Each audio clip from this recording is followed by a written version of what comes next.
Episodes like these are possible thanks to the support of our members. Local media requires local support in order to survive.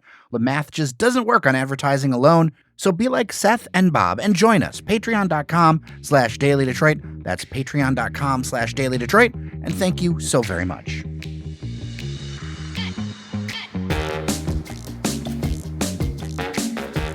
Doing this a while as I have learned that one thing that reliably shares online are transit maps. It doesn't matter if they're maps of the future, fantasy maps, old maps, plan maps. Transit maps capture people's attention when it comes to Metro Detroit, in part because, well, we have such a transit system that needs help, but also at one time was one of the best in the country.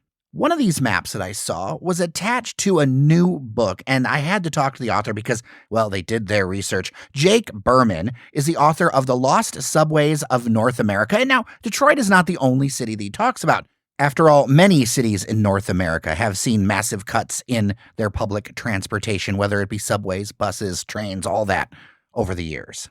So it's my pleasure to welcome the author of The Lost Subways of North America, a cartographic guide to the past, present, and what might have been.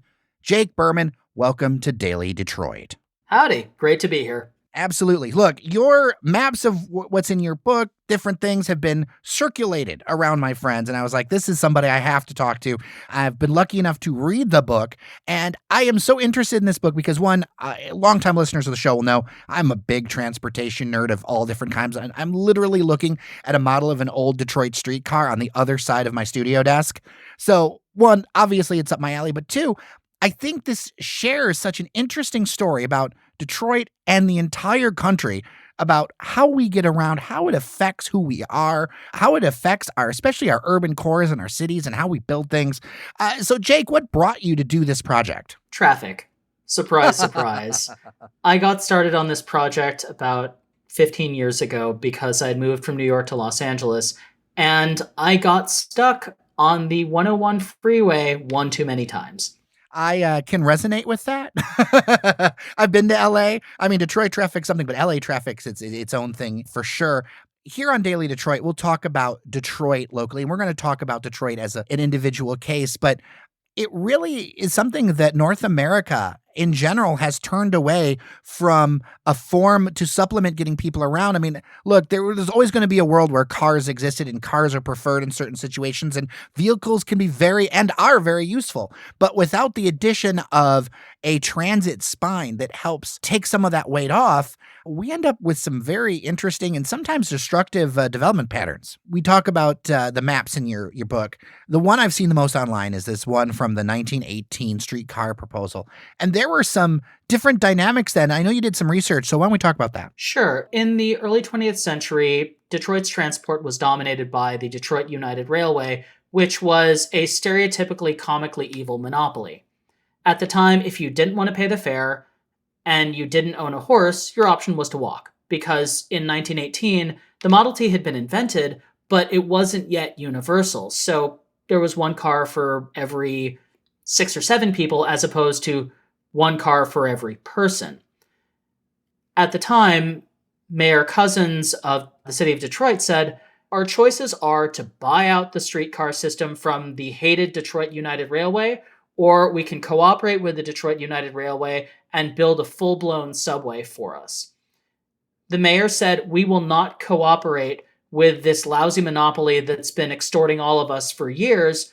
We're going to buy the system first, bring it under public control, and when we get the money in, say, 1929 or 1930, then we can build our subway. Then the Great Depression happened, and all of those plans went out the window. Yeah, I think about the number of buildings in downtown Detroit.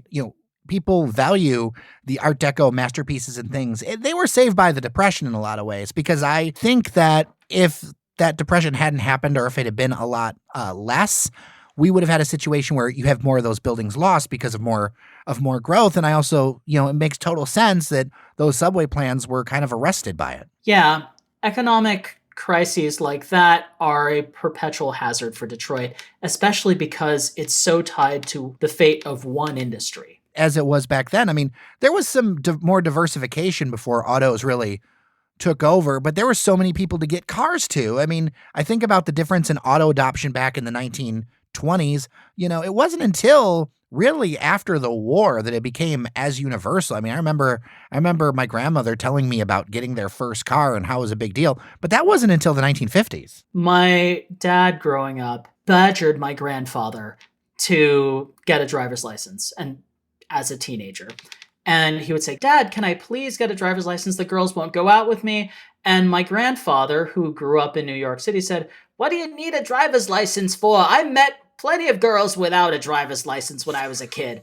And that was how people thought back then.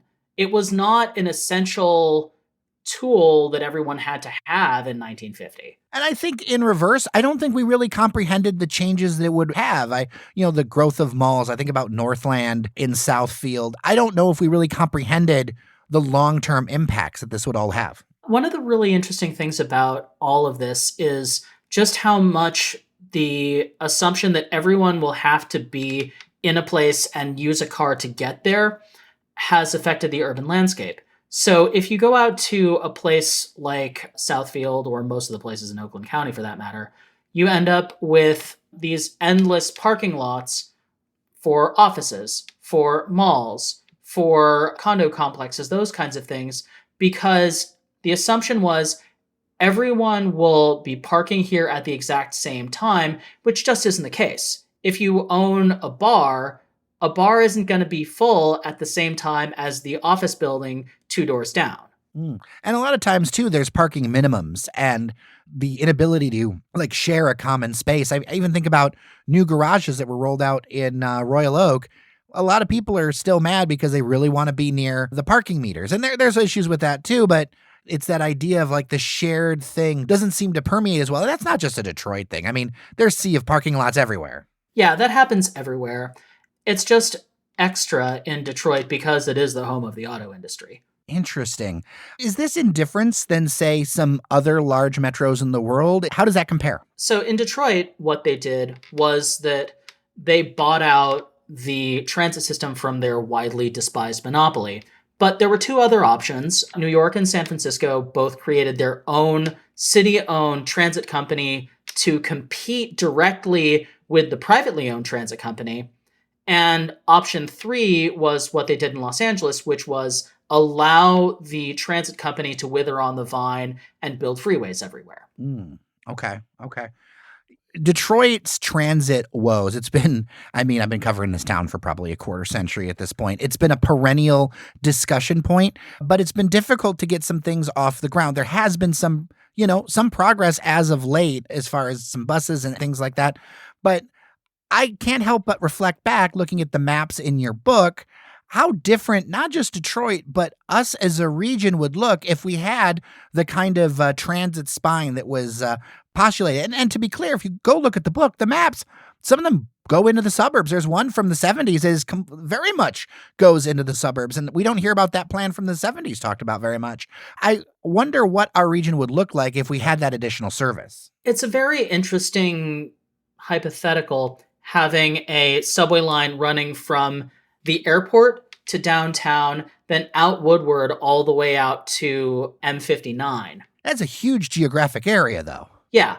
And the same thing with the second line running from, I think, Van Dyke, from there downtown following Gratiot, then out the other way from Grand River to Southfield. This is a huge transit spine that was being talked about in the 70s.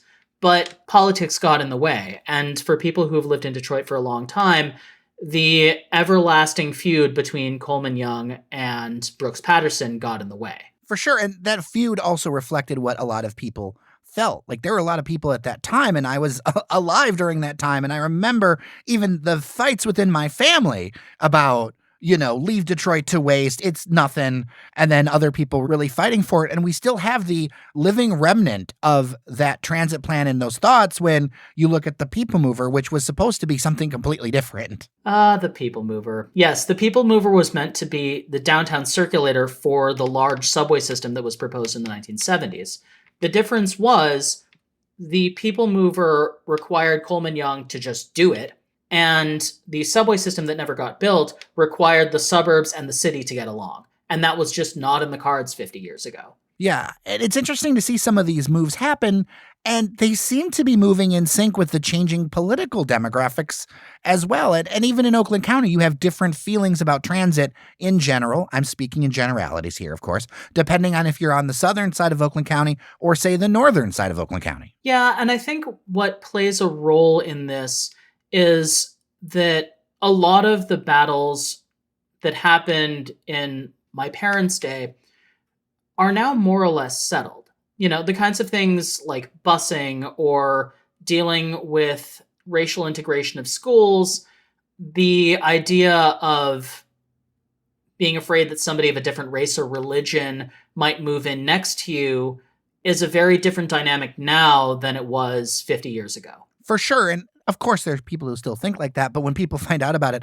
a lot of people are like, that's pretty backwards. We've kind of moved on from that. And people don't remember that L. Brooks Patterson made his bones as a lawyer right around like that busing issue. That's how he rose to prominence. And then from there to the district attorney's office, and then from there to being county executive. So you cover a number of cities in this book. What are some of the things that you've learned in a general sense? And I encourage people to go actually pick up the book and read the stuff. But what are a couple of takeaways in a general sense that you've learned looking at all these cities across North America? One thing that I think is very interesting that applies to almost anywhere is that you see just how much the past isn't really past. If you go to Detroit, for instance, one of the reasons that so many of the older neighborhoods that are these endless copy-paste bungalows from 1920 or so are falling apart is that they were designed that way. They were designed to be exclusively residential, and Detroit was rich enough in the 1920s that everyone who made a few bucks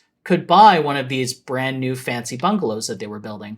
And it's those types of neighborhoods that are now falling apart because there's an oversupply of copy-paste bungalows from 1920. Some of them are beautiful, don't get me wrong, but to be fair, and I've worked on demolition, like hand demolition crews of these. Some of them weren't built to modern standards, obviously, because it was a different time, but they would only be 700, 800 square feet. And in part, and I'll add this to the conversation, City Council actually banned multifamily units and the construction of many of them because of some of those racial concerns, because they thought that higher density places would bring undesirables. And that's one of the reasons why you don't see the apartment blocks that you see in Chicago. It's that missing middle that people talk about in development. Detroit, in a large way, is missing much of its middle. Yeah, Detroit really, really loves its single-family bungalows. And it's one of the issues that it faces today where it's hard to concentrate enough people in one place to provide services for them. The tax base just isn't there to support the kinds of cool, quirky neighborhoods that were built in, say, Chicago or New York. Yeah. Well, and with sprawl, and that's really what we've been going through the last 50 years. I mean, I think there's a statistic around the 1970s, a fun fact that you know? Oh, yes. Metro Detroit had the same population in 1970, more or less, that it does today. It's just much, much geographically bigger. For sure. And that is, by definition, sprawl, not growth. And when I say that, I know I'm going to get some hate mail about it because, sure, people made profits doing that sprawl, but in a lot of areas, they added on because there were more people. Here, we spread it out, and then you end up having less population density, which is why you have service collapse in some areas. And look, we could pick on the city of Detroit, but there are a number of suburbs in Metro Detroit that are in trouble. I mean, we have a lot of listeners in Ferndale and Royal Oak and places like that, but you look at some other suburbs, and they are experiencing some of that disinvestment issues that Detroit had. Yeah, a lot of places built to 1950s, 1960s suburban standards just don't have enough tax revenue to support the roads, the water pipes, the power poles, those types of physical things that you need to maintain a city or a suburb, as the case may be. It's hard to do that when it's all single-family housing on relatively sizable lots. Why don't we unpack that math a little bit? Because I think people might be surprised to hear that because they grew up a certain way, like you only know what you've seen, and maybe unpack that a little bit and some of the costs with that. Because I think about things like things need to be resurfaced every X number of years, certain things with even like infrastructure, although we have DTE here and a lot of people do not like them. The truth is regardless, a bunch of money would need to be spent to upgrade our electrical grid. So even though people are paying in, it's not enough to keep things up, is what you're saying. Thinking about roads, for instance, paving 4 lanes of road costs the same, more or less, anywhere. And roads have to be resurfaced, they have to be replaced.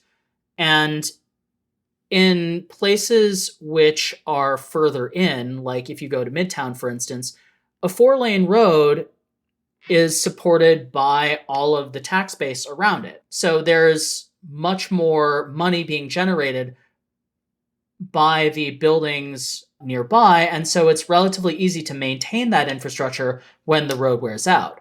Once you get into these kinds of sprawly suburbs, it's very hard to produce enough tax revenue from just single family housing and strip malls and those types of things that you see in a suburban development pattern to produce enough cash. The figures I've seen are about 15 units per acre is what you need to support an adequate level of infrastructure as a general rule, not a specific rule, but a general rule. And most suburbs are built to maybe between 5 and 10. Okay. So there is like a basic math problem here. Yeah, it's a basic math problem because paving a road or providing a bus. Right, like putting in a water main or paving a road or putting up power poles, those types of things cost more or less the same, whether it's a 6-inch water main or a 12-inch water main. You still have to dig a trench and put in the pipe, and it doesn't matter that much what the diameter of the pipe is. Is this part of why we're seeing some areas that are denser in the country start to get kind of a momentum with them? Like the last time I was in New York, or the last time I was in Chicago, or last time I was in Columbus, it was the more dense areas that seemed to have the better services and the better things, and that then attracted more residents. It became like a virtuous cycle as opposed to a downward spiral. I think that does play a role, but keep in mind, just for the listeners who don't necessarily have a lot of familiarity with these types of places, it doesn't require everything to look like Manhattan. What it does require is the kinds of row houses or bungalow courts or small, maybe 2 to 3 story apartment buildings that you would see from, say, 1920 or 1930.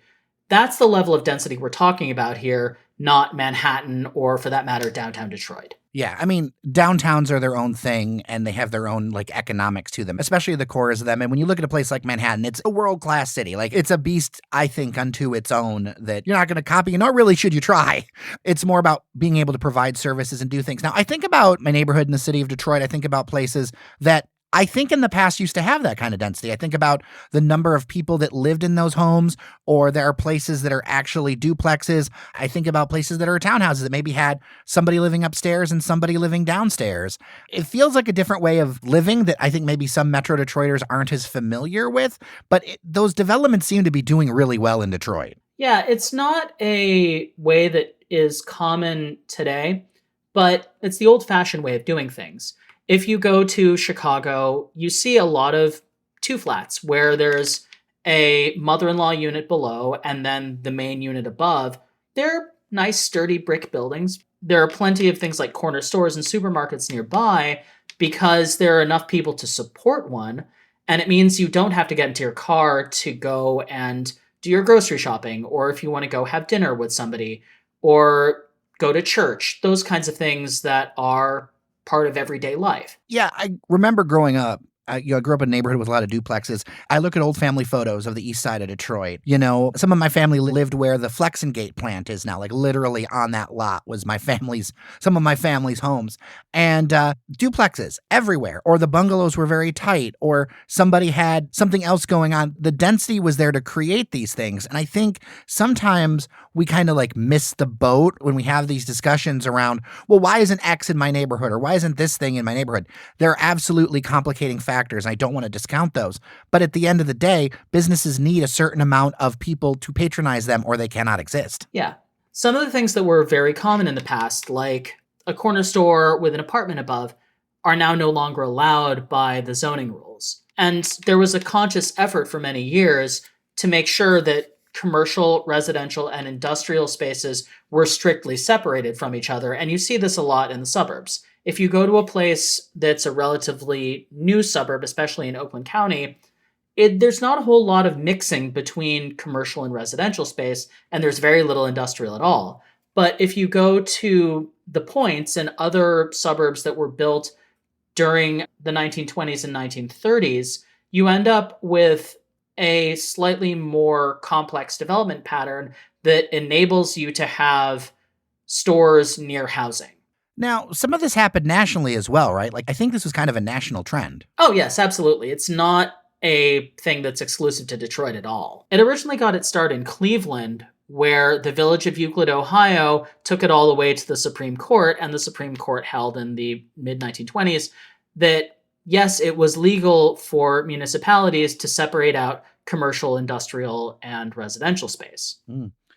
So, for somebody who maybe is coming to these concepts for the first time, they pick up your book, they look at these maps, they're beautiful, and you can see all different cities. Like, I went and first flipped to every city that I've ever visited before and then read those chapters. I found them very interesting to me, and I hope that other people do the same if they've come to Detroit. What are some of the things to somebody who's maybe new to these concepts that are benefits where, I can hear it now that some people are like, well, I love my car and this and that, and I don't want to have to change this or that. But what would you say to that person? Well, it's not that you can't have a car. My partner and I have a car even in New York City. It's more that you don't have to use the car for every little thing in daily life. I get in the car maybe once or twice a week, and I don't have to think about traffic or parking or things like that most of the time because I can walk or take the train to where I'm going. Well, and that's one thing that people don't think about. It's not that it would all be car free. I mean, most of my friends in Chicago own a car. I think about those kind of issues. Now, when I look at these maps and I look back and I see the past, I can't help but feel a little emotional about it. I mean, I have family that lived in this. In fact, my grandmother owned a place built by a streetcar operator on the edge of Indian Village. Like, that's all in my family history. So I get wistful about it. But why don't we talk about transit in the future? Because that's what we can control. I mean, I'd like to see some more things happen within my lifetime. I hopefully got some more years to kick around. What are some things that cities like Detroit, and we're not alone in having transit disinvestment if you look at this book, what are some things that we could do to push that ball forward? I think the best thing that can be done is to start with the little things and think about ways to make the buses better and more reliable. Because a place like Detroit is so spread out now and has so many issues with concentrating urban development that it really needs to start with getting the basics right. The buses need to run on time. They need to be frequent. They need to be focused on getting people where they need to go. And thankfully, Detroit has a great network of roads, thanks to Judge Woodward, that run like fingers on a hand to and from downtown Detroit. That's a great place to start. The other thing that I would say is that it's helpful to think of transportation and land use as the same problem. People should live near transit, and transit should go where the people are. And Detroit, thankfully, still has most of the city and Metro Detroit built around those great avenues that Judge Woodward laid out 200 years ago. And that's the place to start, is let's put people near where the transit is. And so really a practical approach. I know that there's a lot of dreams for different types of fancy things, and I don't think that those dreams should be erased, but focus on what we have, making it better, and then showing wins that maybe then bring more money, because there is that ongoing issue here in Metro Detroit that we don't actually spend very much per capita on things like transportation. It's also that Metro Detroit has such a well-developed freeway system that the traffic in Detroit is bad, but it's not nearly as bad as what you would see in bigger cities like Chicago or New York or Los Angeles, where the freeway system is vastly overloaded. That's just not the case in Detroit. Detroit's physical infrastructure was built for a city of 2 million, and now it's down to 600,000, give or take. Yeah, in the city proper. In the suburbs, there's definitely stress on some of the systems, but in the city of Detroit, you're absolutely correct. Yeah, the urban core has the opposite problem, where there's a problem maintaining all the infrastructure that already exists, as opposed to dealing with potential future overloads. Yeah, I encourage anyone to do a commute on the Dan Ryan. I've done it before in Chicago. Man. I don't encourage anyone to commute on the Dan Ryan. Well, I mean, I don't complain too much about traffic as much anymore after doing that. Oh, that's fair. Yeah, it's the same thing with the 101 freeway in Los Angeles or the Brooklyn Queens Expressway, where the average speed going through there, I think, was 15 miles an hour the last time we took the car to see friends. Yeah, I took the BQE in and then just parked the vehicle and left it. Yeah, there's like they have nice men in yellow taxis who will take you anywhere you need to go if you're not getting on the train, and you have a nice fellow wearing an MTA hat to take you where you need to go. Yeah, and I don't want people to lose hope around this. I know it feels very dispiriting for some around transit lately because it's been so long. And it has, and even for myself, like I remember there's a selfie of me, like I will stay in Detroit if we get mass transit. And that was 15 years ago and I'm still here somehow. But progress can happen. And we've seen it happen across America quickly. It's about the will and really a shared vision and putting out a vision out there. And if there's anything I would like to see more of, it's a clear vision that we're going to win together and find ways to like, hey, if you're in, we're going to serve you the best we can. And if you're not, then, you know, it is what it is, but a vision of a future Detroit that is more connected. And I think that will also help with our competitiveness, whether it's up Woodward or something as basic to me as connecting to the airport. I think with Detroit, you guys also have the benefit that you already had the sit down with yourselves. You know, people in Detroit realize that the good old days of 1940 or 1950 are not coming back, and that Detroit needs to adjust its expectations accordingly. You have to make hard decisions like what happened with the Detroit Institute of Arts. If you had told people, you know, in 2000 or 2005 that the suburbs would start paying a lot of money to keep the art museum running in the city of Detroit, you know, you'd get laughed out of the room. Yeah, it's that kind of future vision together and making sure that everybody wins, right? Like that's the key here, and having honest actors who really are about that leadership. And I think if somebody is a dishonest actor, then I don't consider them a leader. That's when I consider them a politician. Well, I think the bankruptcy had something to do with that because there was no way for people in anywhere to have any other conclusion than that Detroit was in trouble, and there was no way to hide it anymore. You know, it's like when somebody has a substance abuse problem and all of their issues get aired out in front of the family at Thanksgiving. There's just no way to hide it. There's no way to make excuses for it. And Detroit, after the bankruptcy, had the sit down with itself and said, we can't keep making excuses for ourselves anymore. I think in a lot of ways, it was a turning point. You're absolutely right. Well, Jake Berman, the author of The Lost Subways of North America. Go get the book. I'll put a link in the show notes. I'm excited that if you wanted to go to New York, your launch party is already sold out. So I'm very excited about that for you. I'm so glad that you put so much work into this piece and people seem to be receiving it well. And I think it's something people really enjoyed and learned something from. I hope they do, because it's a perennial problem that everyone in America more or less has is, why do I have to be stuck in traffic? And the answer is it's complicated, and I hope you read the book to see exactly how this came to be.